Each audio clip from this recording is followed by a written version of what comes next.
Lastly, we will be looking at how to use the flat nose pliers. Because of the flat face of these pliers, we use them to create sharp right angles and bends in the wire. We can even use these pliers to straighten out wire again and pressing smooth a bend that's in the wire that we don't want there. Here is an example of how you might bend a triangle shape into the wire.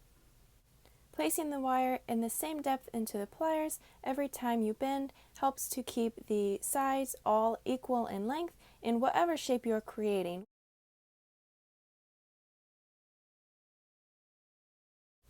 Placing the wire into the very tip of the pliers, we will bend it over and create a U-shape. Then we will pinch that U-shape closed to create what would be a head pin, or maybe you just want to finish off the raw end of a wire. Here we are going to create a square. And a good tip to keep in mind when bending right angles or any sharp angle into a wire is to bend the wire past the point of the angle that you want it to be and then bring it back, as this helps create a more definitive angle in the wire. Not all flat nose pliers have this feature of a wire cutter, but this one does, and it's useful to have. We can also use these pliers to help secure a wire wrap. So to wrap a spiral, we would place this loop into the pliers and holding it securely, use our fingers to wrap the wire around the other wire or object that we are wrapping. We can also use these pliers to tighten the spiral, making sure that there are no gaps. And to help finish off this wrapping, we can use the nylon jaw pliers to hold the loop securely while we use the flat nose pliers in our other hand to finish tightening down that wrap and complete the spiral. And then, as I just showed you a minute ago, we can use the pliers to tighten the spiral together to make sure that it is secure and there are no gaps in the wire, as well as securing that end against the wire itself. Here's a quick tip to help you get the sides of whatever shape you are bending to be all the same length, and that is to use a piece of washi tape and place it in your pliers at the depth of which you want the length of the sides of whatever shape you are wrapping. So we will just take a small piece of washi tape and then place it into the pliers at whatever depth you choose for the length of side that you need for whatever project you are creating. Once we have secured the tape in the jaw of the pliers, we can now go ahead and get into creating the ring that we are making in this class. We want to begin with a smooth base, so we are going to take the nylon jaw pliers and straighten out the wire.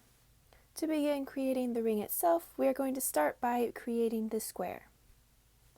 So we are going to place the wire into the pliers just above the place where we marked it with our tape, and then we are going to bend it over into a right angle, bending it past and then bringing it back so that it creates a nice sharp bend.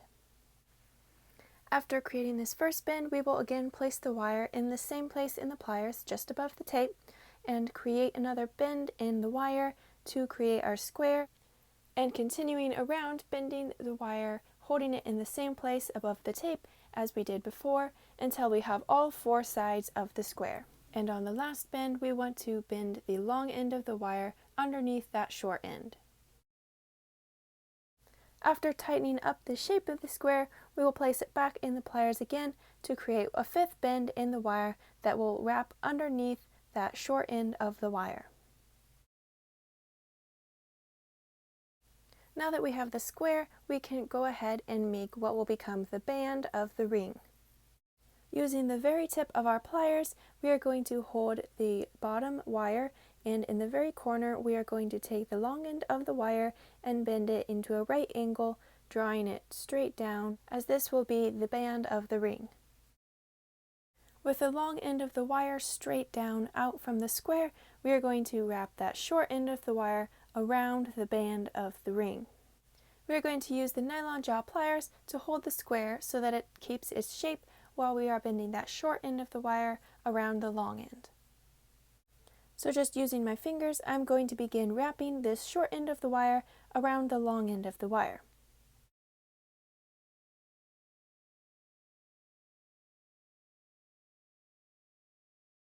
Once the wire becomes too short to bend with my fingers, we will take the flat nose pliers and use it to finish securing that wrap onto the wire.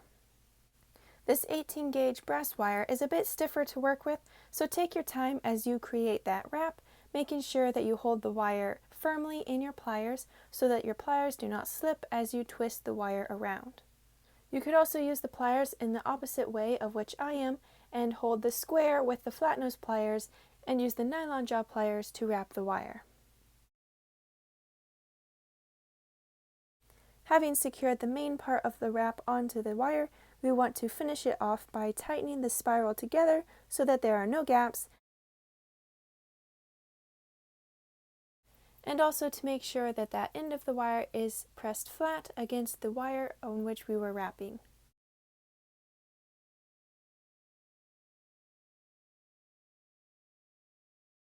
Now that we have secured the square shape, we can create the band. Using the ring mandrel, we will place the wire on it and pressing it firmly, wrap the wire around to create this circular shape. We want to leave a little space between the end of the wire and the square shape so that we can wear this as an adjustable ring. So choosing the point in which I want to bend the wire, I'm going to take the flat nose pliers and hold that point tightly in the wire, and then take the long end of the wire and bend it down to create a tight bend in the wire. Then using the wire cutters, we are going to leave a short tail and cut off the extra wire.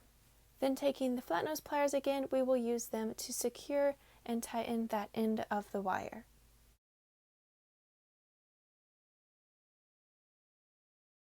Next, we want to take a sandpaper or file to smooth down both ends of the wire.